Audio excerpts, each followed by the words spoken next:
Good morning students. Unit 2 structure of atom हम discuss कर रहे थे। In today's lecture we will discuss Bohr's model of atom के बारे में हम डिस्कस करेंगे।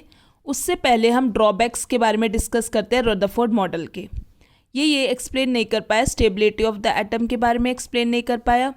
It was its inability to explain the line spectra of elements के बारे में भी कुछ नहीं बता पाया। और ये distribution of electrons around the nucleus और उनकी एनर्जीज जो इलेक्ट्रॉन की, ये भी नहीं बता पाया। तो नेक्स्ट मॉडल आया हमारा बोहर मॉडल ऑफ एटम। इसके क्या पोस्टुलेट्स हैं? पहला पोस्टुलेट ये है कि ये कहता है कि जो एटम जो है वो कंसिस्ट कर रहा है small positively charge nucleus centre में, और जो इलेक्ट्रॉन्स है वो रिवॉल्व कर रहे हैं around the nucleus. Now students, next postulate ये कह रहा है कि there are large number of circular orbits nucleus के अराउंड, लेकिन जो इलेक्ट्रॉन्स जो है वो रिवॉल्व कर रहे हैं उन्हीं ऑर्बिट्स में जिनकी फिक्स वैल्यू ऑफ एनर्जी है। यानी ये ऑर्बिट्स को हम क्या कहते हैं? एनर्जी लेवल्स और स्टेशनरी स्टेट्स। जो एनर्जी जो है इलेक्ट्रॉन की जो रिवॉल्व कर रहा है अराउंड द ऑर्बिट वो फिक्स्ड है और वो समय के साथ चेंज नहीं हो रही है।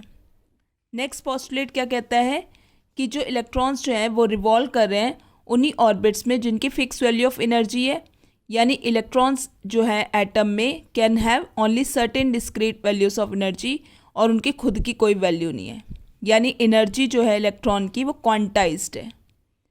फोर्थ पोस्टुलेट वो ये कह रहा है कि लाइक एनर्जी, एंगुलर मोमेंटम भी इलेक्ट्रॉन का इन एन एटम उनकी डेफिनेट और डिस्क्रीट वैल्यूज है। यानी MV = NH/2π। Angular momentum of electron is an integral multiple of H/2π। Next postulate वो ये कह रहा है कि जो इलेक्ट्रॉन जो है वो जब तक वो रिवॉल्व कर रहा है एक पर्टिकुलर एनर्जी लेवल में, वो जब तक अपनी एनर्जी लूज़ नहीं करेगा। और इस एनर्जी स्टेट को हम क्या कहते हैं? ग्राउंड स्टेट और नॉर्मल स्टेट।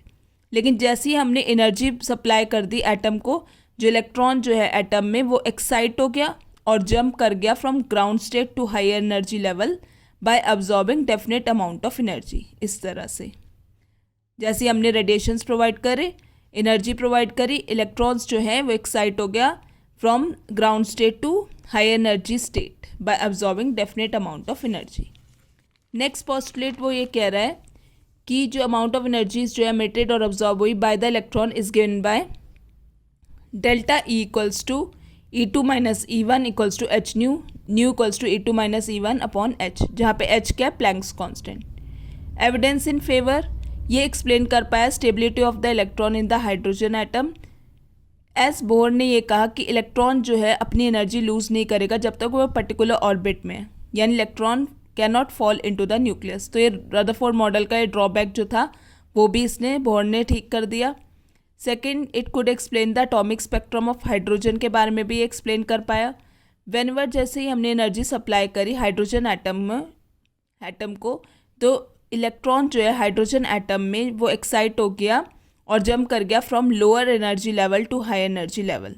लेकिन जो एक्साइटेड स्टेट है वो अनस्टेबल है, जिसकी वजह से इलेक्ट्रॉन जंप कर गया back to the lower energy level और लूज करी energy by emitting radiation of definite frequency.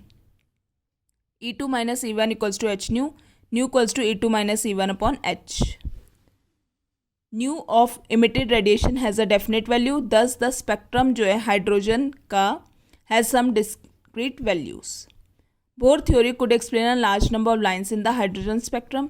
Likewise, अगर हम लेते हैं सैम्पल ऑफ हाइड्रोजन जिसके large number of hydrogen atoms हैं, जहाँ पे इलेक्ट्रॉन्स जो हैं डिफरेंट एटम्स में ऑब्जॉर्व करें डिफरेंट अमाउंट ऑफ एनर्जीज और एक्साइट हो गए to high energy level.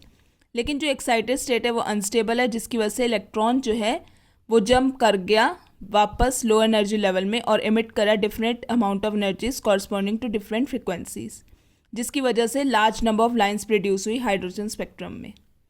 Next है, it help to calculate the energy और radius of electron in hydrogen atom. En equals to -2π square me⁴ upon n² s²।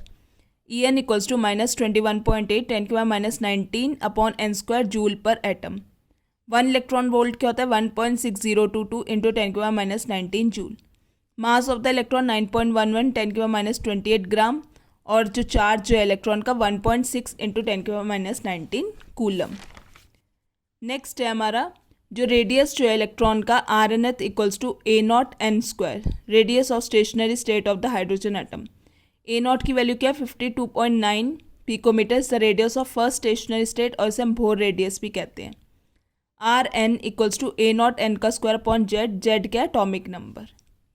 अब limitations क्या है Bohr model की, ये एक्सप्लेन नहीं कर पाया splitting of spectral lines in a magnetic field, जिसे हम जी मैन इफेक्ट कहते हैं, और ये भी नहीं एक्सप्लेन करा है splitting of spectral lines in electric field, जिसे हम स्टार्क इफेक्ट कहते हैं। Inability to explain the 3 dimensional model of that, तो ये ड्रॉबैक्स थे बोहर मॉडल के।